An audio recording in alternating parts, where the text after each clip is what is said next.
Good morning, good afternoon, and good evening. Welcome back to another rendition of the Bros and the Berg podcast. I'm your co-host. My name is Ryan Doyle. We appreciate you joining us, whether you're a returning listener, viewer, or it's your first time watching us after you've come across one of our lovely TikTok or Instagram shorts. We appreciate everyone clicking and watching this content. I'm joined by my other co-host, Mr.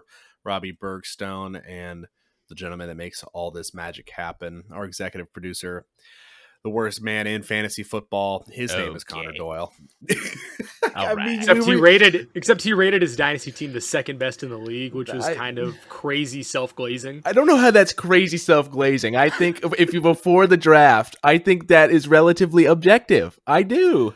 I have a segment that we need to do for our next podcast is we take our dynasty teams, put them on the screen, and then have the TikTok comments give us, what we should do. The work is what they'll give us. The number one liked comment, that's what we have to do. I'm not. I like it. I'm not denying that my running back room is full of retirees, but one more it's year. A nursing home. You have like 2 years maybe left. But James that Conner was the whole point. The youngest running back on your squad. The problem is, Connor, you have no picks. So once they age out, you're just sitting there, dick in hand. I'm telling you, dude, all those guys gonna have one more crazy year, and then I trade all of them. Here's the thing about that league, though. You have three dudes who have also just gone nuclear tank. It's not even worth to really, really tank because these guys have already got you beat by a year. Yeah, the tanks are rough. Yeah, I'm in fucking no man's land right now. Right, and Jude won't trade me Saquon because Henry won't trade me J-Mo. I'm just in dire straits on that front. Henry tried to cut me out. He's like, I'm just gonna go straight to Jude. And smart man. Yeah, I was about to say, that's fair. You get fucked, Rob. I don't know what to tell you. That's fine. I'm fine. But as always, we're going to start with our parlays, gentlemen. Last week, we were unfortunately a little unsuccessful across the board in our parlays. Robbie, do you want to update us on where we currently stand? Yeah, last week was tough. Ryan and I think we're both 1 for 3. Sounds about right. Connor was 2 for 3. He did miss the preseason game that he bet on after we said that, betting on preseason maybe not the best move, but it was close. So Ryan has moved back to just minus 6 units. We still haven't hit one.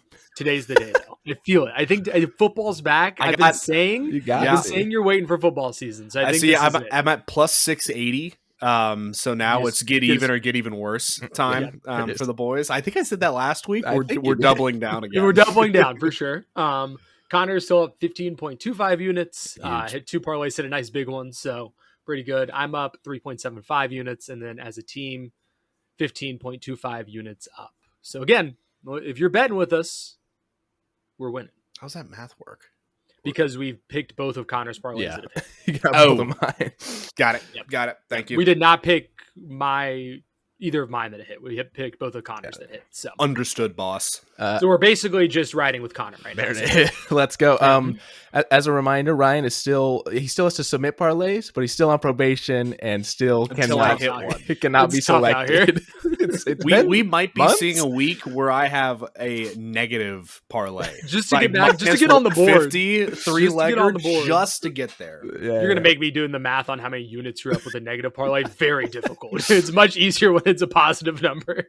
Ryan, do you just want to go first? Let's just hear from you and let's just get it started today. Yeah, and I think we all probably went down this path because college football is back, right? And I got 3 college football games right in your face, ready to go. So what are we going to start with? I think we're going to start with Tulane.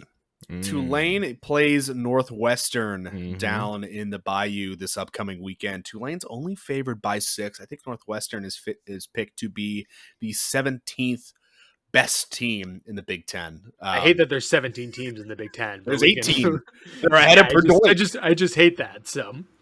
It's predicted to be real stormy, some really shitty weather. I can't see those preppy boys from Northwestern coming down the Bayou. They're not ready for that. No, I picked Tulane to be be my group of 5 team in, and it doesn't start with losing a week 1 game against Northwestern. So we're taking the cover with 2. That's the best pick I've ever heard in my life. I've never heard a better pick. I've never heard a better leg. The logic is fantastic. Yeah. Once again, you have to double down about what you said 2 weeks ago. Oh, yeah. I'm not backtracking already. So. Yeah, of course. Yeah. We're going into a little bit of a sicko game. Nebraska against Cincinnati. This is a sicko game. Nebraska coming to visit you in Cincinnati. No, I think they're playing in Arrowhead. Are they They're doing really? what? Yeah, no, it's like sick on sicko, and I'm gonna make it just slightly worse. The line in this game. Yeah, I don't know what's happening. Why are they playing in Arrowhead? I didn't make the rules. Apparently, it was scheduled as in 2020 as part of a home and home series, but because of the pandemic, they had to reschedule. I guess it's an Arrowhead now. That's so weird. I guess the Arrowhead doesn't have the Kansas games anymore, as we discussed last week. That's true. Yeah, That's so interesting. All right, Ryan. Sorry. Go ahead. Yeah. So outlier. No one knows what's going to happen this game. Cincinnati's pretty bad. Unfortunately, they are not good this year. And Nebraska's offense is fine. There's nothing to write home about. I think it's going to be a windy game. I'm taking the under at 54. I just don't think both of these teams are good enough to score 54 points in some regulation football. Yeah, Dylan Royal is going to put up 50 on his own. He could. There's always a chance. I don't believe it. Actually, I don't know. Maybe because he's playing in Arrowhead, it could. He gets the Patrick Mahomes energy. I bet Mahomes will be there. I bet Mahomes will be at the game. That's crazy. Actually. Oh, that might be a miss. He's gonna have like a Thursday night Mike Vick game, or whatever it was. Yeah, that's crazy. Might have to lock in on that one. In my last pick, and I think Robbie might have put this on his lay too, because we were both looking at this with some eyes, and we're going to go down. It might be similar to the Hawaii Stanford thing that we're getting baited again. Probably. You look at it and you're like, why is this team plus odds? And sure enough, Hawaii won yesterday. So tough scene there. We're going down to Waco, where the Baylor Bears are hosting the Auburn Tigers week 1. And Auburn's favored coming in 2.5 points. I don't believe that. I don't believe that's going to happen. We're taking the Bears money line, no cover, money line. If it was in Jordan Hare, I'd get it. I don't get it with the game being in Waco. I don't really understand. So great pick. Yep. So those are sitting at plus 680 for your boy. Yeah, I like all of that. Yeah. One of the better parlays I think I've heard from Ryan. To be totally honest, we didn't go back to the well. I think is the key here. We did not go back to the well. The Rockies. Who's next on the lay? I can go and get mine because we're taking Connors because we're just gentlemen's alternating right now. So we're going to take Connors. So I'll just throw mine out there. Yep. Like Ryan mentioned, I also have the Baylor Bears money line. If it was in Auburn, I think a little bit differently about it. In Waco, I think that's fine. I'm actually only picking Friday night games because I'm a sicko and that's what I want to do. Damn. So we have that game Friday at 8 p.m. Next up, we have a nice interstate matchup. We have the Appalachian State Mountaineers visiting the Charlotte 49ers. Nice little North Carolina action. App State's favored by 7. Charlotte's pretty bad. So I'm going to take the Mountaineers to cover a touchdown. They are better than Charlotte is by a considerable margin. Even on the road, there's going to be a lot of App State fans in that game, probably more than the Charlotte fans, if we're being honest. So I'll take them to cover 7 there. And then last, we have Georgia Tech playing Colorado. Colorado lost their 2 best players. Prime really hasn't been able to build out a whole roster anyways. Actually, they lost their 3 best players. They lost Horn as well. Georgia Tech's only favored by 4. I like them to beat Colorado by more than 4 points. So I'm going to take Georgia Tech to cover 4 on the road in Boulder. Beautiful. I like all of surgical. I know we're also going 1 and 3. Yeah, correct. Yeah. No. Listen, I said last week, week 0, put in a parlay, got to get the rep in. Got the rep in. We were close, didn't quite hit, but we were close. So now we got the rep in. Now we're locked in. So to speak to that real quick, obviously, I did not submit any of college football last week. I kind of wanted to get week 1 here and see everything. But I also, I got to stick to the roots and I got to stick to the success that's gotten me here. So I do have 2 college football legs, but I also have an MLB leg because that's what's been hitting for me. That is you have been liking the multiple sport parlays. This is what I'm saying. So I'm going to go with the college football ones first. Oklahoma State versus UT Martin. Under 55.5 points. This is that is a bet against your own team. Oh, 100%. Like, that is 100%. Like that is. This that is is a brand tough. new offense. This is a brand new quarterback. We have no idea what we're doing. There is no way that we put up a ton of points against UT Martin. I just don't see this game being very high scoring at all. Do we have a score prediction out of you? 35-10? No. 42-7? No. Don't tell me you're going to pick him to win like 28-3. At that point, you should just pick UT Martin to fucking cover. Yeah, no, that's a good point.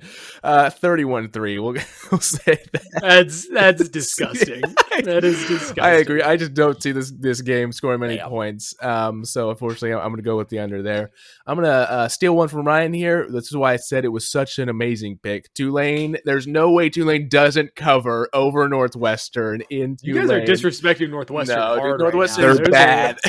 There's a lot of Northwestern disrespect. Tulane being my G5 bid for the CFP. I mean, to Ryan's point, there's no way I can't pick them in game one, and especially at least winning by a touchdown. So I got to go with them. And then going to the MLB, I'm going to go with to the Yankees Red Sox game. I'm going to go with a player prop here. I got Aaron Judge to record two plus total bases against the Red Sox. Are they playing in Fenway? Where are? It doesn't matter either one. If he puts one out to right field, it's going to be a home run. Yeah, exactly. So I got a good feeling about Judge doing that. So yeah, that is my parlay. I guess we're gonna go with mine because Robbie and I are just flip flopping. Gentleman's agreement right now. We'll just run with yours. I know you don't love the UT Martin OSU one, but.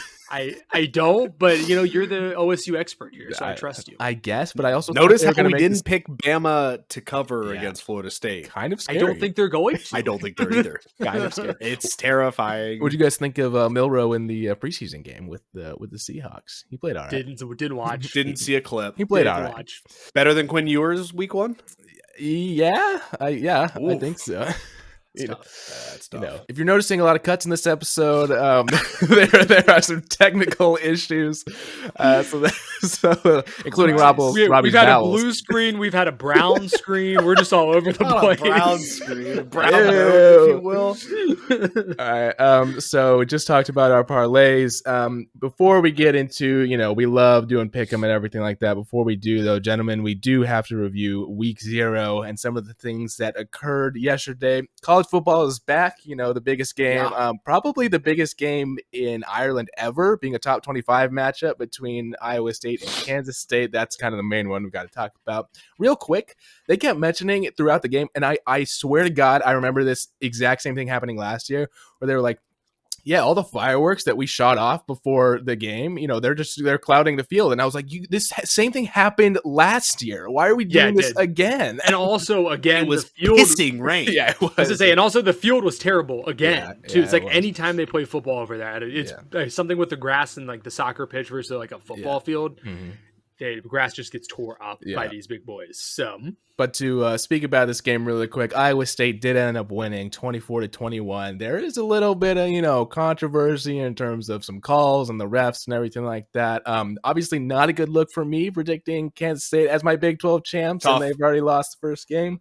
But gentlemen, what did you make of this game? I thought Iowa State played well, but I also thought maybe they got a little bit of a hand from the ref. My main takeaway from this game was that neither of these teams will win the Big 12 this year. Maybe you're just joking. A sloppy game. I know it's week 0 and they got to get up to speed, but I didn't come out of that game being impressed by either team in any facet of the game, to be honest. Mm-hmm. So that was really my main takeaway. I don't think either of these teams are going to win the Big 12. I think that's week 0 overreaction, maybe, but overreaction, underreaction. Honestly, Avery Johnson's better than I thought he was. That was kind of my take. He's electric. He started off pretty slow first quarter. Yeah. And obviously the conditions were dog shit. I mean, it was really bad. They were like first quarter, everyone was just running the ball because they couldn't throw it. But yeah, no, I thought it was a pretty exciting game. I mean, both fan bases traveled super well, obviously, for that game. Mm-hmm. But yeah, I don't think that's the top tier talent of the Big 12. I think they'll try to challenge for it, but Sure. week 0 essentially, so Right. it's tough. The Kansas State starting out week 0 with the conference losses. That's a brutal. tough hill to climb up. Yep. I mean, the biggest kind of swing in this game came when Kansas State was down by a score, and then all of a sudden, 4th and 1, decided to go for it on their own 29. I didn't get that decision. Yeah, which was there's still like 6 time. minutes left. They had all their timeouts, plenty of time, and decided to go for it. Didn't get it. Maybe a little controversial. People thought that he did get it. But you shouldn't be in a he got it, he didn't get it situation, right? No, like I that's agree with that. You're giving it to them with a field goal attempt immediately. Yeah. And there definitely was not enough to overturn it. I think if they marked him as getting it, he would have gotten it. Since they marked him short, he didn't get it. I mean, that's why they said the call was upheld and not confirmed. Right. So that's I also saw people in the comments that they're like, why don't we just say call confirmed? I was like, because they mean two different things. Right. The words mean something. Yeah, exactly. So, and then Iowa State. Well, granted though, right after that, Kansas State came back and Iowa State secondary just completely blew the coverage, and Avery Johnson had like a huge touchdown, and then all of a sudden the game was back. But I mean, Matt Campbell does what Matt Campbell does, runs the clock out on the other team because he's elite at it. I got to give him his credit where his credit's due. Yep. So 24-21, congratulations to Iowa State. So I think Robbie makes a good point. I don't know if either of these teams are the team in the Big 12 to beat. It didn't feel like it with the turnovers, and granted, some of that was conditions based, but it just felt like not a great game, especially on the offensive side of the ball. So Rocco Beck played well. I think a week 0 top 25 matchup is hard, especially for these two programs overseas. I mean, there's a lot of things that go into it that make that game you're not going to potentially be performing at your best. What was last year was Florida State getting embarrassed by Georgia Tech. Wasn't that the week 0 matchup? And I'll tell you what, that ended up holding up through the whole rest of the season. So if we can use one example as precedence, exactly, we're in a good spot. To go over some of the other games real quick, Idaho State and UNLV pulling it out 38-31. They were down a touchdown in the 4th quarter, by the way. There you go. Big win for UNLV there. Jordan Cook throwing for 380 yards. Going over to the probably most one-sided game of the day. Kansas beat Fresno State 31-7. What a call by our co-host here. Kansas. Go ahead. Kansas looking dangerous. Kansas looked good. They looked good. They looked good in that game. I do have to give them props for that. Can they stay healthy? Yeah. Can Jalen Daniels keep his ass on the field for his 6th year as the Kansas quarterback? That's crazy. No. He was at Arizona State for at least one of those years. For his 6th quarterback year. Another game, Sam Houston at Western Kentucky. Western Kentucky, 41-24. Ryan, that's got to feel good. Your tops by 90, baby. Starting out, Western Kentucky has a better record than Kansas State. I mean, you heard it here first. And then the last game of the night, the line, as we talked about, Vegas always knows something. Hawaii 23-20 over Stanford. Man, it's just so hard to play in Hawaii in week 0. It just is. I mean, you can never count them out. So never count them out. So we're going to now get into week 1. We're going to get into our pick'em, led by the Berg himself. He's got the games. He's got the inside scoops. He's going to lead us through it. Robbie, over to you. So, fellas, we're going to do our normal setup. We're going to pick 5 games. I'm going to try to get those over to you guys ahead of time this year so we don't have any surprises. But what we're going to do to open up some surprises is we're going to pick a Superdog each. If you don't know what a Superdog is, they do it on College Game Day. College Game Day, the team has to be at least a 4.5 point underdog to be considered a Superdog. To me, that is coward behavior. A 4.5 point underdog is not a super dog. So we're going to say they have to be at least a 7.5 point underdog to pick them as your Superdog. So if your Superdog covers the spread that you pick, you will get a point added to your win total. So you essentially just get an extra win. If they win the game outright, you will get 3 additional wins. So huge, big opportunity. But do you want to play it as I'm going to pick someone just to cover? Do I pick Nevada to cover against Penn State and just get a point? Or do I go out and try to pick a team that I think is going to win? So we'll do that at the end. We'll do our 5 picks first, and then we'll each get to pick our Superdog at the end. So nice. First game up, we already talked about it. It's in Ryan's parlay. We have Nebraska and Cincinnati in Kansas City for whatever reason. Thursday at 9 Eastern time. Who wants to go first? I gotta agree with pretty much everything that Ryan said. Cincinnati's not a good team. They're not a good team. Period. Not a good team in the Big 12. Nebraska, I think there's a little bit of firepower in that offense with Raiola and some of the receivers. Cincinnati's defense is not going to be able to hang with them. Nebraska, I've got easily winning that game. Correct. I agree. I don't think there's much more to say about that. We talked about Dylan Raiola is going to be channeling Patrick Mahomes' energy in Arrowhead. I guarantee you Mahomes will be there and there'll be a picture of the two of them together. That feels like a lock. If I could bet on that, I would. Yeah. I have to get this said because you're going to have to bleep this out, Connor, but do you think he rubs one out in Mahomes' locker? He might. That'd be crazy. Ew! Are they the home team though? If they're the away team, they might be in the away team locker rooms. He might not get to be in Mahomes' aura. Yeah, that'd be tough. Heinous. We're all thinking it. Connor writing down when to cut that out. That's gonna make it in the wedding montage of all the shit that Connor's had to bleep out over the years. For real. Next game up, we'll save the top 25 matchups for last. So we have Virginia Tech versus South Carolina and Atlanta, Georgia, Sunday at 3 Eastern, down in the bins, if you will. Yeah. So who wants to take that one? We've talked about South Carolina. We've kind of gassed them up. I think fucking love Lenore Sellers. We are sellers dudes here on this podcast. I picked them to make the college football playoffs, and I'm gonna sound like a broken drum, but that doesn't start losing week 1 against Virginia Tech. South Carolina has to show up. They have a lot of preseason expectations. They're only favored by 8. So I don't think Virginia Tech's supposed to be that bad this year. So we will see, but I'm picking the Cox.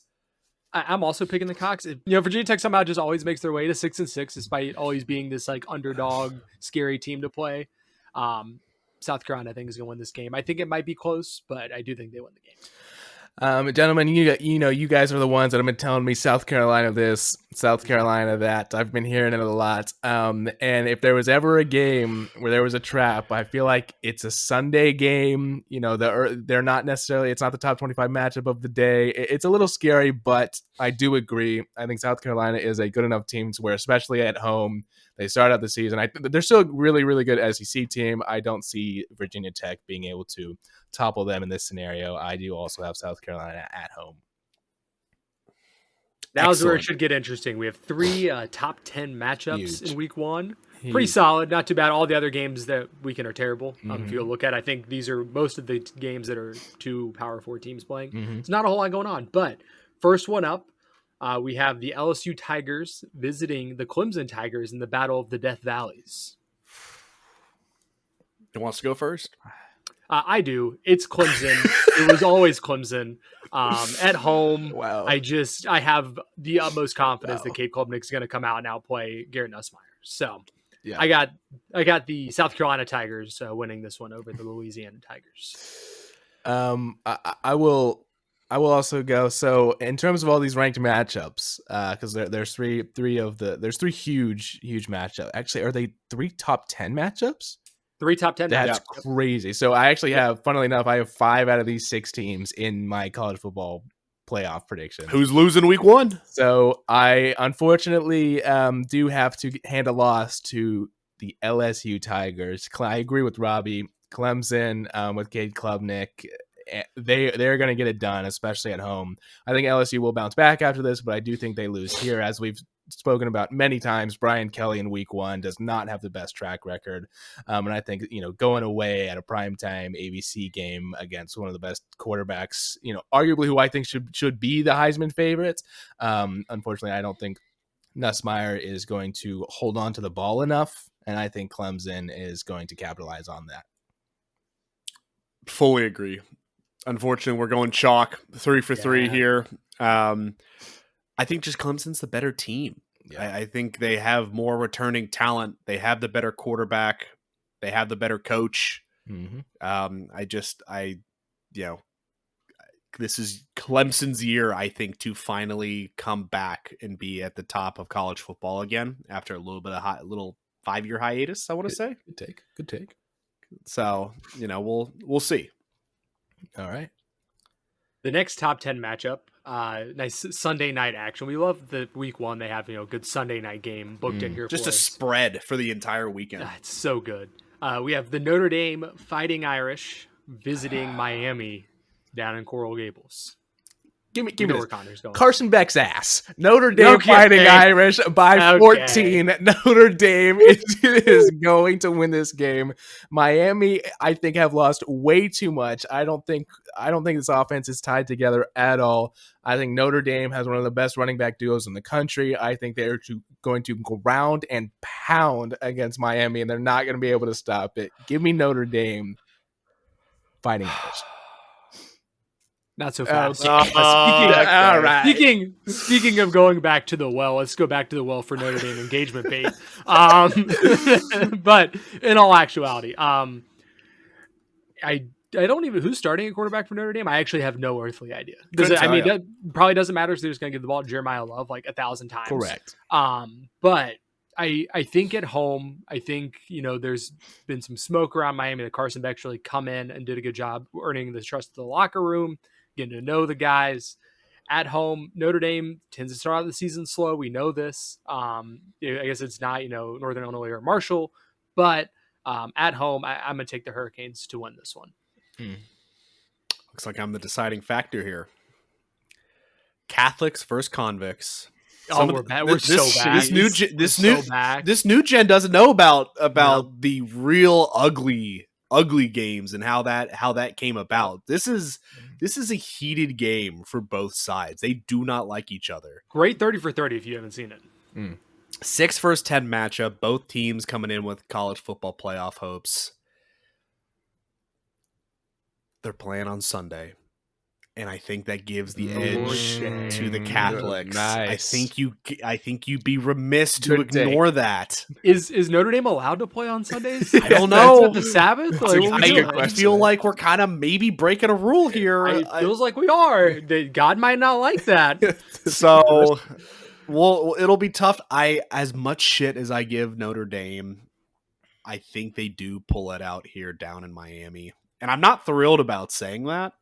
But I think this is like one of Miami's only losses this year. And then Notre Dame will go lose to some other like really shitty team down the road. But I'm going to give it to the Fighting Irish on this week 1 matchup. And last but not least, the game of the weekend. 1 versus 3, I believe. I think we're all hoping for 1v2 to start out the season. Didn't quite get it. But the Texas Longhorns visiting the defending national champions, Ohio State. Noon Eastern, big noon kickoff on Saturday. Great way to start your football watching weekend. Yeah. Who wants to take this one? I don't know who to pick. I am going to be so honest here as I'm going down this.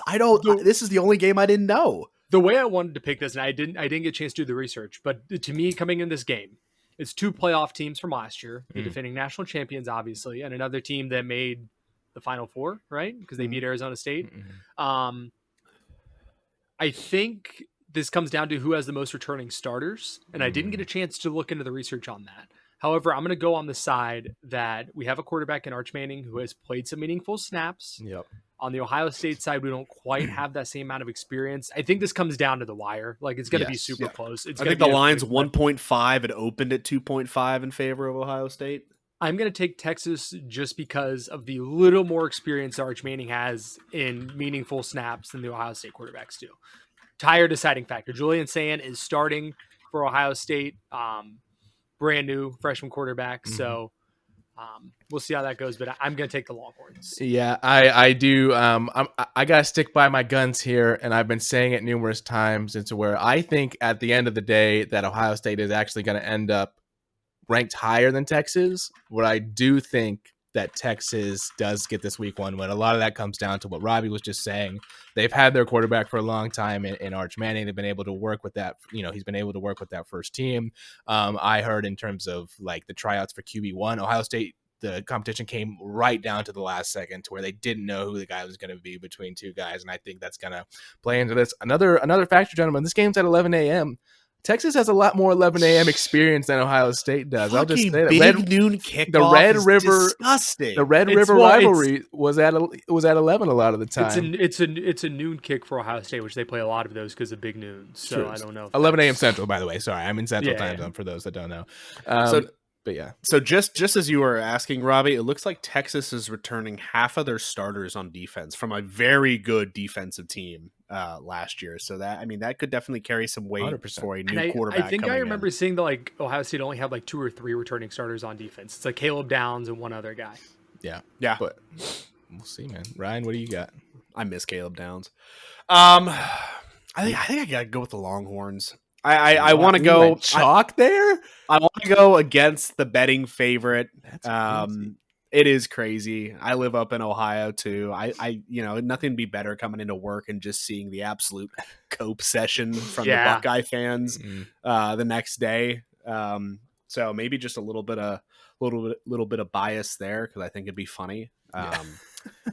But man, this just ESPN wants Arch Manning and the Longhorns to win this week 1, so they can just spit all over it and zip it up maybe 2 weeks later.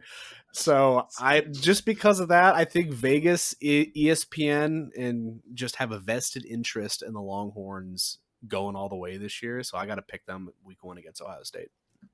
Yeah, I think that's fair. We only disagreed on one game. I was about to say that's crazy that we went chalk for Texas, Ohio. All right, State. time to go 1-4. Someone's losing all of them. Yeah, so 100%. And now to the fun part. We each get to pick our Superdog. So you got to tell me, what the spread is and, who they're playing and where they're playing and all that good stuff. So who wants to go first? I guess I'll go first. Go ahead, Connor. Rice versus the Louisiana Ragin' Cajuns. Louisiana is favored by 13. Give me the Rice Owls to cover and also maybe win. I feel like this is a little disrespectful to Rice. That historically, I feel like is a semi decent football team. I don't think Louisiana has really done anything of note, to be totally honest. And I get that they're at home. And everything like that. But at the same time, I feel like 13 is just kind of a disrespectful spread to Rice. I think Rice, ends up covering, and I think that there's a chance they maybe even win. So I got to go with the Rice Owls as my super dog. I love it. I just love it. It's great. Well researched. I think you've really put your heart and soul into that. Oh, yeah, of course. 7 p.m. on August 30th. I mean, that's the game I'm tuning into. I don't know which one you're tuning into this Saturday night, but it's Rice, Louisiana for me. I'll go and do my super dog here. It's a team that's near and dear to my heart, and I think I have to make it up to them that I forgot them when we were listing all of the college football teams last week. The Coastal Carolina Chanticleers are visiting the Virginia Cavaliers in week 1. They're an 11.5-point underdog. Okay. To be fair, Virginia did beat them 43-24 last season. But week 1, I'm going to take the Chanticleers to cover that and potentially win this game because I just don't think Virginia is going to be very good. So 11.5 there for the Chanticleers. It's a lot of points. I'll take them to cover that. Good take. I like that. Love the Chanticleers. We're going down to Atlanta. Now we're going to see the battle of different color orange. We got Tennessee playing Syracuse. Big noon kickoff. Syracuse is a dog by 14 points going against Tennessee. Give me the orange. I think there's a lot of question marks surrounding the Tennessee's team, especially a quarterback. And I hate Tennessee. So, that's a really important metric we have to go by there. They were 10-3 last year. I think they're not that bad. I mean, they didn't lose all that much. You lose a quarterback who was pretty solid. I get it, but I think this is a little bit of a hater if you would pick. Sure, it feels a little homer. No Kyle McCord for Syracuse makes me a little nervous, but neutral site. You never know. I mean, it's week 1. Anything can happen. I'm going to go with the better orange. I do have to quickly mention that the pick that I just made, I didn't quite understand when Robbie sent it out. I didn't quite understand what we were doing, and he explained it to me this morning, so I had to make the pick quick. Louisiana was a 10-win team last year. I don't love that pick anymore, but I'm gonna stick with the Rice Owls. Yeah, let's go. Ride or die. We're sticking with the Owls. All right. So, I mean, that's our college football coverage for the day. Week 1. I mean, August, this is one of the best week 1 Saturdays and Sundays, I mean, I think I've ever seen. It's very top heavy. 3 top 10 matchups that's pretty ridiculous for week 1. And, so very, very excited for this weekend. Robbie is getting plastered. So he'll send some pictures for the podcast Instagram. We'll put them up. I don't know what you're talking about. I'm actually going to be in a full night costume next Saturday because we're going to medieval times. Oh, that's fun. So Nice. I'll be watching games before that, hopefully. I have a friend whose mom is like super high up on medieval times. So if you ever need like free tickets, I can hook you up. should have hooked you up. Yeah, Damn. no, all right, going to stick with football for a little bit. We're going to move over to the NFL. We're going to do a little agree or disagree segment. So I have a few statements here, and then I'm going to read the statement. I'm going to count down for 3, 2, 1, and then you guys are just going to say agree or disagree, and we'll discuss the discourse if there is any. So here is the first statement that I'm going to read. I'll count down, and you'll let me know. If they have limited injuries this year, the Detroit Lions are a shoo-in for the Super Bowl. 3. Saying anybody is a shoe-in for a Super Bowl in the NFL is a blasphemous take. You didn't listen to the instructions. Disagree. You didn't listen to the instructions. Also disagree. Yeah. So, Robbie, why do you disagree? To Ryan's point, saying they're a shoe-in, I think, is kind of blasphemous. There's enough good teams in the NFC. I don't think they're a shoe-in at all. Fair. Would they be the favorite? Absolutely, but a shoe-in is tough. Yeah. Second statement here, Ryan. Can you have a little patience? Lick my balls. Justin Herbert is a top 10 quarterback. 3, 2, 1. Agree. I think he is too. I think it's probably on the fringe. Yeah, I think it's for sure. Close now. I think if you had asked me a few seasons ago, it would have been like definite. And I don't think a lot of that is his fault. I think some of that comes down to just like the people that they've put around him, to where it's hard. But I think he still is. I think he's still up there currently. Next statement: Josh Allen will never beat Patrick Mahomes in the playoffs. 3, 2, 1. Disagree. Yeah, he has to get. He has to get one. He's too good.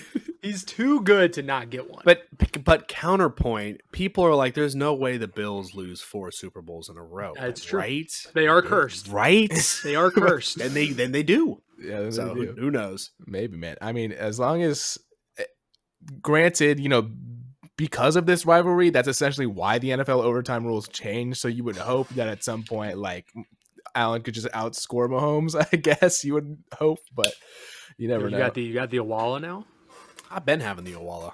Awala goes hard. Sorry, continue, Connor. Crazy work. Next statement: when it's all said and done, Andy Reid will be the greatest coach ever. That's a good one. 3, 2, 1. Agree. Disagree. First one. There's still a pretty big gap for him to catch Belichick, to me. Yeah. And I don't know that he's going to be able to catch Belichick. Mm-hmm. I think there's a gap. I think I give him more credit because of what he's been able to do with 2 different teams. And I think that should carry a lot more weight than Belichick being, obviously people can go back and forth and debate all day long, chicken or the egg, Brady or Belichick, who was more instrumental to, who made who better, so to speak. Andy Reid has done masterclass with two different NFL franchises. And obviously, like, he got Mahomes, right? Who's, the same kind of argument, but at least you could see what Andy Reid could do before Patrick Mahomes. I think that's a little bit of revisionist history. During much of his time with the Eagles, they underperformed quite often. I think his stint with the Eagles was good, but it wasn't like greatest of all time good until he got to the Chiefs. Sure. Also, keep in mind, Tom Brady, when he left the Patriots, won a Super Bowl. Belichick was never quite as successful when This is Brady true. left. This is true. So yeah, it's just something to keep in mind. Next one, it is statement. It is becoming far too difficult to just watch the NFL. 3, 2, 1. Agree. Just let me purchase all of the Panthers games so I can watch them out of market. I don't care about anything else. Just let me pick those. That's what I don't get. Yes. That's the missing thing. Now we're on all these other streaming things. Like Friday, you got to get on Peacock Premium Plus to watch Patrick Mahomes beat up on whatever AFC West team they send in for the slaughter on Black Friday. Yeah. They've made it too hard for sure. The Oklahoma State Oregon game, and granted, I'm lucky enough to have access to it. The Oklahoma State Oregon game is on Paramount Plus. What are we doing? I got you. Oh, well, we have it, thankfully. Last statement for the segment. I feel worse for Bills fans than Cowboys and Browns fans. 3, 2, 1. Disagree. Agree/disagree. I feel worse for Bills fans versus Cowboys fans. I feel much worse for Browns fans than I do for Bills fans. Interesting. I don't feel bad for Cowboys fans at all. Like, not in the slightest. Just gonna be honest. What the hell, Rob? You have Super Bowls. I don't feel bad. No, for that's fair. That's fair. What do you mean you have Super Bowls? I wasn't alive to see any of this. At least your team has won some, and you didn't lose 4 Super Bowls in a row. Yeah. We also, in fact, 2 of those Super Bowls were the Cowboys beating the Bills. Yeah. So, also, say what you want about Jerry Jones, and trust me, I'll say plenty. But the Browns, there's an argument that the Deshaun Watson trade might be the worst trade in NFL history. As it stands right now, I think it is. Which is like, golly, man. If you're a Browns fan, I just don't even know how you support that team. How do you get out of bed in the morning? I guess at least they had LeBron. I guess. So if you're different sport, at least you got LeBron. At least you have LeBron. Okay, we're going to move on here to a quick NFL headline. The San Francisco 49ers have acquired Brian Robinson Jr., the 4th-year running back from the Washington Commanders, for a 2026 6th-round draft pick. Kind of interesting here, Washington. So I guess Eckler's now the lead back, but specifically for San Francisco, It's Bill. It's always been Bill. Oh, I've been on Bill for so long, and I'm really upset that they traded away Brian Robinson for our dynasty draft. Yeah, exactly. But it's Bill season. Yeah. And then I guess this signals that the 49ers are maybe trying to relieve McCaffrey of some snap count. I don't think this signals anything. They don't have a backup running back. It signals to me they don't trust Garindo to stay healthy, is what that signals to me. Yeah. I think that's fair. It is a guy who's good enough that you could seed carries from McCaffrey, but it is strictly like they don't have anybody behind CMC right now. Yeah. Yeah. It's totally fair. So that was the top headline to talk about. Quickly, I wanted to go over Fox Sports released top 10. They've been doing a lot of top 10 lists recently, so maybe we'll react to some of them. Just rage baiting. Yeah. So there is a top 10 wide receiver list. So I wanted to go over it real quick. I haven't looked. This will be blind. I know blind, you just put it in real time. I'm pulling it up for the first time right now. No, I appreciate it. In real time.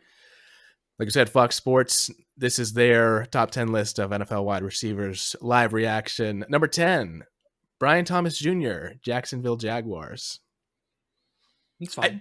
I mean, as a rookie, just coming off your rookie year, already being put in the top 10. I mean, I think that's a nod to how good his rookie season was. So I would agree with that. Maybe a little. I might put him like 11 or 12, but 10, it's not making me angry. You know what I mean? Brian Thomas Jr. At number 9.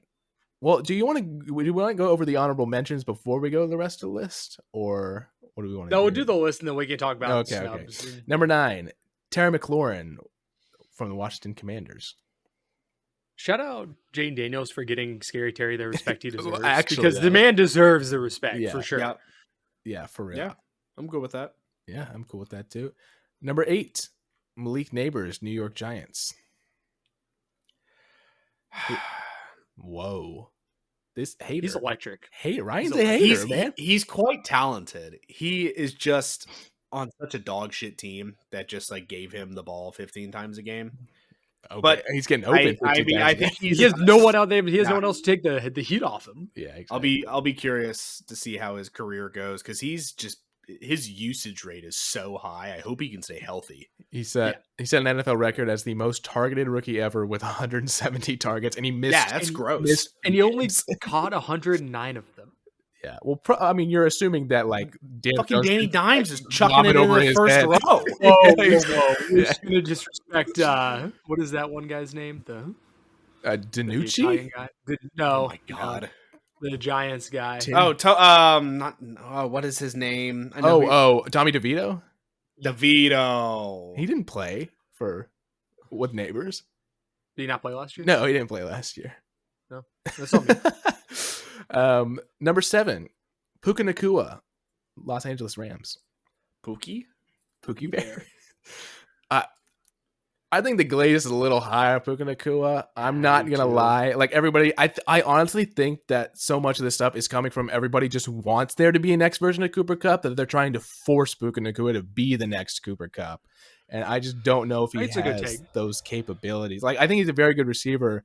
I don't know, especially with the injuries that he sustained last season. I just think it's a little quick to put him in this area for me. I would agree.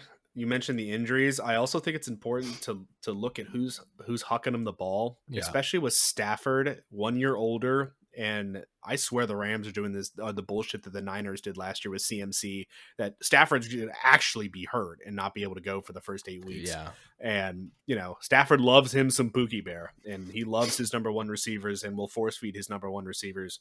So but Stafford can't go. Are they getting breakfast together, though? True. I've not seen that report. Big if true. Number 6. I think a little high. Yeah. Yeah. Just outside the top 5. At 32 years old, Mike Evans from the Tampa Bay Buccaneers. He's a hooper, man. He doesn't stop. Yeah, that's a Hall of Famer right there. He doesn't stop. And this feels about right, to be honest. I might have him at 5, but the first sentence is, if Evans doesn't get into the Hall of Fame, we riot. I mean, hasn't had less than 1,000-yard season. I mean, the dude has been unbelievably consistent, and he had Tom Brady for a little bit, obviously. Then before that, Jameis Winston, and there's a little bit of a revolving door going on. So, shout out Mike Evans. He's a hooper, man. No, I love Mike Evans. Number 5, AJ Brown from the Philadelphia Eagles. Maybe. I don't know. What do you guys think? But how low do you drop him if you don't like him at 5?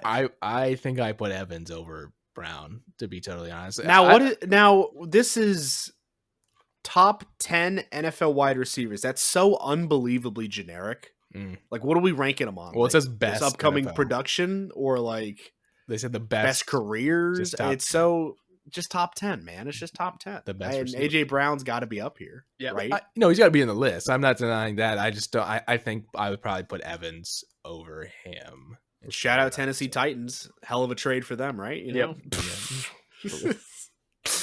So we'll see. I think we'll see this coming up season 2. I think the Eagles, there's a little bit of concern between Brown's AJ. That made no sense. Brown's injury concerns, but also, Devontae's dealing with some stuff too. So I think they really got to keep an eye out to make sure that the receiving core is healthy. From this point on, I think, you could pretty much, this list is pretty agreeable. Number 4, CeeDee Lamb from the Dallas Cowboys. Yep. I think that's just correct, to be totally honest. It was provided the number 1 guy for Dak for a few years here, and is going to continue to be that guy. And I think that, the George Pickens acquisition is huge because that's going to take some pressure off him, and he could have an even better season now. So. Yeah, Pickens can just go fight the best DB on the other team and try to free it up for CD. Exactly. True. Number 3, Amon-Ra St. Brown from the Detroit Lions. I'd probably swap CD and Amon-Ra. I would too. I think Amon-Ra is slightly overrated. I do too. Wow. He's got a catch rate of 81.6%, which is the best among receivers with at least 55 targets. That's kind of interesting. Yeah, but all of his targets are within 10 yards of the line of scrimmage. I don't disagree with that. He is he's slant god with a slightly better route tree. Yeah. And then they chickened out of doing a 2-1. This is a coward move. So they did a tied one for Justin Jefferson and Jamar Chase. So weak. They tied. It's a weak them. move. Yeah, that's a weak move. I agree. Last year, funnily enough, they have the ranks from last year because they did this, and Jamar was at 4th, which I do think it was disrespectful last year. Who was 1, 2, and 3? It looks like Jefferson. They put CD at 2 or 3. Who did they put? CD was 3rd. Oh, it was probably It's probably Tyreek and Devontae, I would assume, because those are the honorable mentions, and they didn't put them. Yeah, it probably was. Honorable mentions were Garrett Wilson, Tyreek Hill, Jackson Smith and Jigba, and Devontae Adams. Thank God Garrett Wilson has fallen off top 10 lists. Kind of was a hater. I'm going to be honest with you. Are you a full hater now? He is a full hater. I don't know if I'm a full hater, man. That's tough. Yeah. You don't want to be a full hater. Move on to the next thing here. Just quickly wanted to mention congratulations to John Wall, who has retired. I'm glad that we had the same idea there. Yeah. John Wall, a bit of a Washington legend, a little stint in Houston. So yeah, congratulations to him in his retirement. I hope he enjoys. To continue on with the NBA quickly, we discussed the Madden ratings and the rage bait that was EA and what they were trying to do to our brains and how biologically infuriating that list was on so many levels. So we're going to do it again. And we're going to talk about 2K and NBA 2K26. They're the top 20, or actually top 100 just came out, but we're going to discuss the top 20 because that's what ESPN has aggregated for us right now. Starting at number 20, Devin Booker from the Phoenix Suns at a 91 overall. I'm okay with that. I don't think I'm that upset at a 91 for Devin Booker. D-Book is a top 20 player in the league still. That's... Hey, though, 2K has too many guys in the 90s. Sure. We shouldn't have 20 guys in the 90s overall. You don't think? There's not a single 99. That doesn't make any sense to me. I don't wait. 20... I haven't looked at the list. Jokic is a 99. There's not He's 98. 99. Hold on.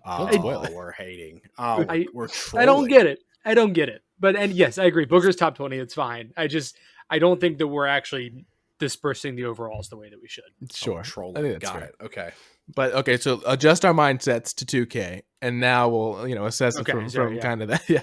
Number 19, Ja Morant from the Memphis Grizzlies, 91. Have we seen enough from Ja to say that? We've seen a lot of this. Yeah, last 2 years. We've seen a lot of this. I don't know. He's been fucking riding the bench. Yeah, I don't know if we can still. I might have Ja like an 89. Yeah, that's probably where I'd have him. Yeah. It feels not in the best faith to have him still right there. Number 18, Karl Anthony Towns, New York Knicks, 92 overall. Trolling. Come on, don't be a cat hater. I don't know. Come on, man. You don't think Cat's top? I mean, he's pretty. I mean, I'd probably have like 2025. Do you not have him like top 10 front court guy? Here's my biggest issue with this ranking is that and a little bit of spoiler, they only have Brunson 1 overall ahead of him. Oh, that's bait. that might be bait. There's the bait. There's the bait. Okay. That's a little frustrating. All right, number 17, Joel Embiid, 92 overall. Nope. Disagree. His injury stat better be as low as possible. 15 injury prevention. He checks in, tears an Achilles getting on the court. You want to hear somebody else who's I'll skip 16. Number 15, Kawhi Leonard, also 92 overall. We're putting Kawhi at the same rating as Cad and Joel Embiid. And not just that, you know who 16 is?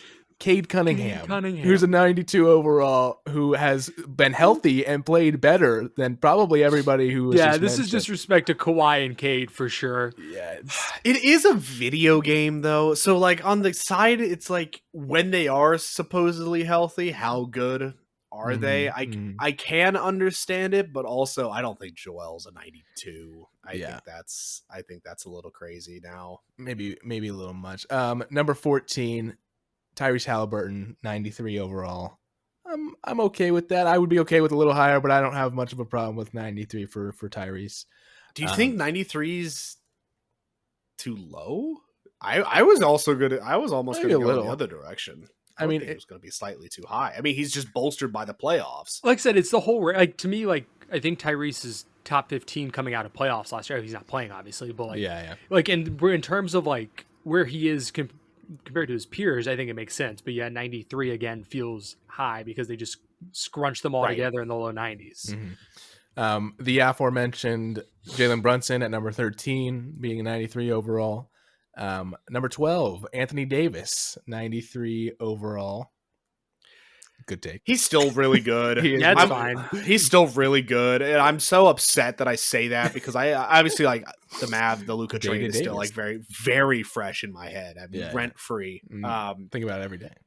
Yeah, but he isn't some janitor. He isn't some janitor that they traded for. He's very, very good. Still one of the best defensive players in the NBA. One of, I mean, you can argue when he's at his absolute peak, the best two-way player in the NBA. I agree. Yeah, it's crazy. Number 11, I love the respect here. Donovan Mitchell at a 93 overall. I think that's very respectful of Donovan Mitchell. I'm cool with that.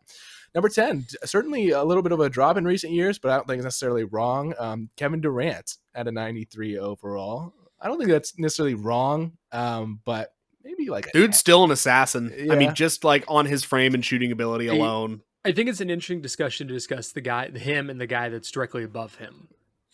Number 9 at a 94 overall. The first in the 94 is Victor Wembanyama. So obviously, if you're building a franchise at this point, you'd rather have Victor Wembanyama because he's younger and has shown promise. Of course, I'm thinking about this of next season. If I wanted to go win a championship, I would rather have Kevin Durant 100%. I think that's a fair take. Yeah, he's still elite. It's so hard. He's still. I think so. Yeah. Like if I just want to go win next year, like that's what this is, right? It's like the best players for next year. We're not looking forward facing. This is just like the best players next year. I would still probably rather have Kevin Durant than Victor Wembanyama.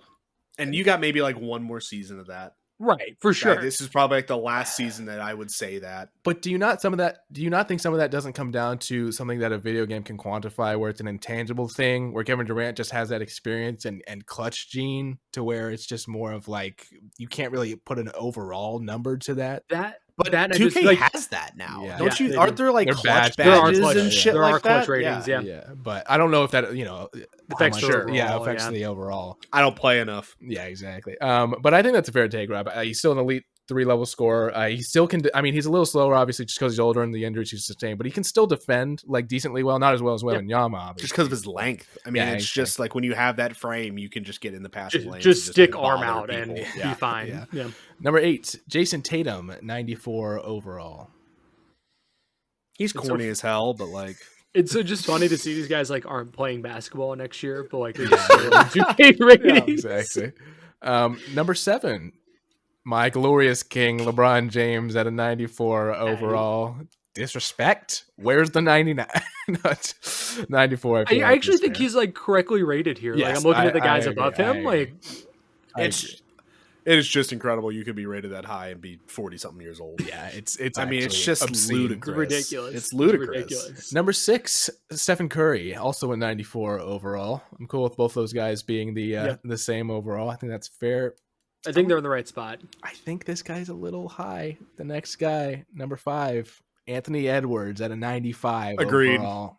You don't like Ant-Man there? It's a little much. He should be 93, 92 maybe. But again, I agree with you. But again, I think in terms of the list, he's in about the right spot. Is he? Take him over Tatum? No, I'm not taking Ant-Man over LeBron, KD, and Tatum. Maybe even Halliburton after last year. Whoa, that might be a wild take. Not gonna lie, you kind of lost me. I'm on board with maybe Steph, LeBron, and Tatum. Yeah, but like I think Ant-Man's top 10. Number 4 at the same overall, which is gonna make Ryan crash out even more. Luka Doncic at a 95 overall. Isn't Anthony Edwards Luka Doncic's son? One of many, along with Devin Booker and Rudy Gobert. Say that, but they did beat them in the playoffs last year. We beat them the year before. He was saying the Lakers. Sorry, yeah. So Luka, we were talking about the Mavs, but yes, on the Lakers, you weren't correct. Yes. That is fair. But yeah, 95 overall for Luka. Number 3, Giannis Antetokounmpo at a 97 overall. Sure, I need him to win something. Yeah, that's what I was just thinking too. Like since we won the championship, what we've been doing. Well, to be fair, not all that his fault. Like the team around him is kind of fallen apart on multiple occasions. But if you're 97 overall, shouldn't you be like Fair. at least getting out of the first round? it's a fair point. It's a fair I'm point. just saying. Number 2 tied for top overall. Number 2, Shai Gilgeous-Alexander at a 98 overall. I mean, merchant, push off merchant. Free throw merchant. We are Shea haters for sure. Yeah, dude, so Shea. It drives me nuts, man. I'm not gonna lie. But fine, I get it. I understand. And the number 1, Nikola Jokic, also at a 98 overall. Should be 99. Give him a On the 99. bone. Should be 99. Should have been a 7-time in a row MVP, but nobody asked us. Going off the list, I went and clicked on 21 through 30. Jalen Williams at 90. We're trolling. He's a 90? We're trolling 2K. That How man's many- an 86. When does the 90s cut off? Like, are all the guys in the 30s still 90? I would assume. Let's He's see. a 9. It cuts Yes, off sir. at crap. Why can't I not find it? Rank 39 is 89 overall. Jaron, That's a lot of 90s. There's 30. 38 guys in the 90s? That's a lot of 90s. no, Hold I'm on, lying. Wait, no, hold on. No, I lied. Brian's- Brian's rating. 24 is where it cuts off at Kyrie. Oh, he's at a 90 90. flat. And then you have Trey at 90 at 23. Oh, we're doing fucking math here. Jalen Brown at 90 at 22. Jalen Williams, Kyrie, Jalen Brown. Are you trolling me? Yeah, this is That's Jalen bait. Williams. So the NBA roster, there's 15 guys, right? Yeah. 30 Yeah. teams. So 450 players. We have how many guys in the 90s? How? Hold on. And also, 24. That's ridiculous. that also doesn't include Paolo Banchero. Where's Paolo? Yeah, Desmond Bain is 83 overall, by the way. We put Jalen Williams at 90. Paolo's an 89. He's at He should be 25. 90. That's ridiculous. He should not be in the 80s. That We're trolling. We're yeah, trolling. This list is bait. We are trolling. All right. Well, I mean, I just don't want to look at this anymore. Rudy Gobert's an 84. Give him a 70 something. All right, we're gonna go on to Paul George, 81 overall. Oh, That feels right. That's kind of disrespectful. Somebody cooked. Draymond Green still in the 80s. Why? All right. I mean, like how high in the 80s? Yeah, is he like- 81. That's fine. I whatever, think that's yeah. fine. Yeah. Going on to our bracket of the day, and then we're going to wrap it up. College football traditions, week 1. We got to talk about the traditions. We're going to see it this weekend. There is one on here that I feel like if we don't pick to win it, we might be We're horrible evil. people. Horrible people. But I did have to put it as the number 1 seed. So our first matchup of the day, it's the Iowa Hawkeyes wave to the kids in the children's hospital, one of the most heartwarming traditions in the history of college football, versus Notre Dame, them hitting the sign before they go out. What an It's not even close. easy It's pick not- over Notre Dame. Wow. Thank you for this. Here's how we have to think about this. If Yeah. the local high school can have the same tradition as you, Exactly. it's not that great of a tradition. Yeah. Like every high school has a sign you hit on the way out of the locker room. Next one. So we have the Auburn War Eagle. So when the eagle flies around and lands in the middle of the field versus the Ohio State marching band where they dot the I. The Eagle would be cool if they were the Eagles, but they're not. They're the Tigers. I also unfortunately agree with that, but I think dot in the eye is so damn lame. Yeah, it is. It's not great, but like I said, if they were the Eagles, I think it would win. It's a mid-off. Yeah, it is the 8-9, so Yeah, I was about to say it's right there. So which one are we going with? dot the I, but You just they're hate both Auburn. lame. You- Well, but again, This is a it homer would, pick for sure. no, but it would be cool if their mascot was an eagle, but it's not. yeah, it's fair. All right, War Dame Eagle, and they're just the Tigers. we'll go with the dot in Sure. the I. Next we have Colorado Ralphie's Run versus the USC Stab the Sword. I love this. Will be a recurring theme later down the list. I love seeing them stab the field. I don't know why. It just gets feels going. good. Yeah, It just yeah. feels good. It does Okay. something to me. So you like Ralphie the is cool Trojans? though. Yeah, I'll go with the Trojans. I think I like the grander behind it, but I mean a full ass Buffalo running on the That's field. is kind of sick. where I'm at, That's man. I think pretty a whole sick. ass Buffalo running That's is sick. pretty crazy. Yeah.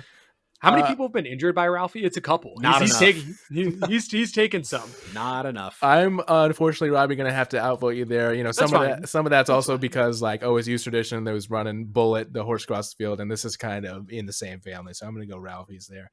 Next we have Michigan, Mr. Brightside. So that whole tradition that they do versus Virginia Tech, Enter Sandman. So a song. It's Enter Sandman, and it's not close. It's because I've never seen a video of Michigan Mr. Brightside. I see one every single year of Virginia Tech and Enter Sandman. Dude, when you play college football and they just have you play Virginia Tech and they just have it blasting, like it's such a good. When they were good, that was crazy. Yeah. You can see that. Number 3, Florida State. So they have a few, I think, that are really good at Florida State, to be totally honest. So we can either pick the war chant, like that whole thing, or we can pick the spear, the flaming spear at the beginning of the game. I fucking love the flaming spear. Robbie loves the he's on a horse. He's just riding in. It's crazy. And it's up against Oklahoma and the Sooners. No, get out. If you've tipped your schooner in the last 10 years, you're not allowed to be in the list. I was trying to figure out how many people Ralphie's injured. I couldn't find a number on it. Like I'd have to imagine he's maimed a few, but I couldn't find a number. Next we have Clemson, Howard's Rock. So the rock they touch before they all come out, or Penn State's Whiteout. I'd fuck a rock, bro. Again, if the local high school can do it, well, the high school can do a whiteout too. Yeah, they're not going to be that organized. They're not going to be. I will say Penn State does the whiteout or like the monocolor better than anybody. Yeah. And it's not even just like everyone's wearing the same fucking t-shirt. It is the atmosphere goes ballistic too. It's crazy. It's also like the Rock is from Death Valley, California, but it's in South Carolina. I don't know. Like we're high on Clemson this year for football, but any team that rushes the field after every fucking win is Charmin soft. So I can't vote for any other of their traditions. What's the iconic? I think it's like it was against Michigan. The iconic Penn State whiteout where the camera is shaking because the crowd is so like that. Well, they have to take a timeout. Like it was first play of the game. Cool. They can't get a call in. They take a timeout, and the place like actually like registers on the Richter scale. Yeah, it was awesome. Next we have Army and Navy singing each other's alma maters versus the very different like matchup here versus like Texas Tech Tortilla Throw. These are so different. It's like the ultimate respect versus the ultimate versus just tortillas on the field. Yeah. Which one do we want to go here? God, tortillas are funny, man. Tortillas are funny, and they don't just do it on the field. There's like a bridge and like a river that they do it too. There's like a certain like couple targets that you have to throw and get it on. Just imagine you go to a Texas Tech game, you're talking shit to one of their fans, and they just whip out a tortilla and smack you with it. Like, what are you gonna do? Like, how do you recover from that? Yeah, I got to go with the tortillas because like everybody like sings an alma mater. Yeah, personally, unpatriotic of us, but I would agree. That's fine. They sing each other's alma mater. It's supposed to be like Wreckham Tech. All right, next we have West Virginia Country Roads. This is another song matchup versus Wisconsin's Jump Around. I think Country Roads personally. I was gonna go Jump Around. I wanted to go to the Wisconsin game last year just to do Jump Around. It looks fun. Robbie made a better argument. I'm gonna go. That's crazy. Jump Around. That's crazy. Well, Jump Around's a little more iconic in terms of college football itself. I would say than the other one. So sure. Next easy matchup here. Next we have Iowa's Wave to the Kids versus Ohio State Dotting the I. Yeah, it's not close. You know, I'm a marching band guy, but yeah, it's got to be the Iowa. Next we have Colorado Ralphie's Run versus Virginia Tech's Enter Sandman. It's a full ass buffalo on the field. I don't think we can over it. I don't think we can emphasize that enough. It's pretty sick. I like How that. Many people more than a. I was trying to look it up. I couldn't find it. I think that's probably better than a song, even though Enter Sandman is sick. And they're not the only ones that play Enter Sandman either. Yeah, but like they are the ones. Yeah, the iconic ones. But yeah, let's go with the buffalo on the field. Damn, ChatGPT says he hasn't maimed anybody. That's crazy. Really? No, Ralphie the Buffalo has not been reported to ever hurt anyone. Shout out Ralphie, man. Dude, Ralphie's locked in. That's self-control. This one is tough. This matchup is tough. Florida State's before the game, the Flaming Spear versus Penn State's Whiteout. In a different bracket, this could be a final game. Yeah. This is at least a semifinal matchup. Yeah. Oof. I want to give it to Florida State And I think my reasoning is that they work with like the Seminole tribe, excuse me. And I mean, the Seminoles make fucking money hand over fist from it. But I think it's really cool that they're like one of the few schools that have like Native American naming rights and all that have worked with the tribes and get to do that. And they've done it for so long. I think that's pretty cool. If we disagree, we're just racist. I mean, that's right. True. Race baiting. I also think that's like one of the best in-game traditions. I love the chant. I love the whoa. I think that's like one of the best things. Next, we have Texas Tech's tortilla throw versus Wisconsin's jump around. I mean, you show this to any other country, and they're like, "What the fuck are y'all doing?" This is why college football is the greatest sport on the face of the earth. This is the matchup right here. Exactly. I'm good either way. I'm not big on the song traditions because like anyone can really do that, but not anyone can just throw tortillas. You can't just decide. My new tradition is tortillas. You just can't do that. So and it's a food that you can like help you get a little less drunk if you need to like come back down to earth. You just pound the tortilla, put a little grass in there, have yourself a little sandwich. Yeah.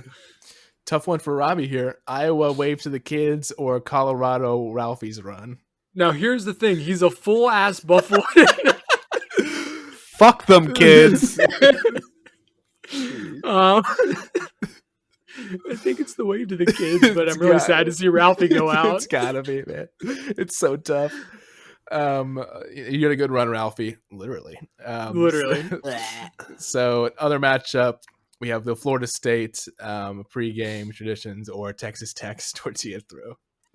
The Tech's got to be thrilled they made it to the semifinals. Honestly, real. Just it's a great run. Tortillas. Gotta be Florida State. It was the first time we didn't go like full chalk, guys. I'm proud of us. We had a Final Four of the 1 seed, the 5 seed, 3 and 10, the 3 seed, and the 10 seed. There it is. Good job. It's like March Madness. Wisconsin jump around at the 2 is a little seeding. No. In terms of all the lists I look at, they usually put Wisconsin at number 2. That's criminal. Yeah, I know. I seeded this based on how other people listed. I think the tortilla throw had a good run, but the flaming spear is for sure. In the finals, we have Iowa waving to the kids in the Children's Hospital or Florida State, the flaming spear pregame. Fuck them kids, go Knowles. Oh my gosh. Jeez. I agree.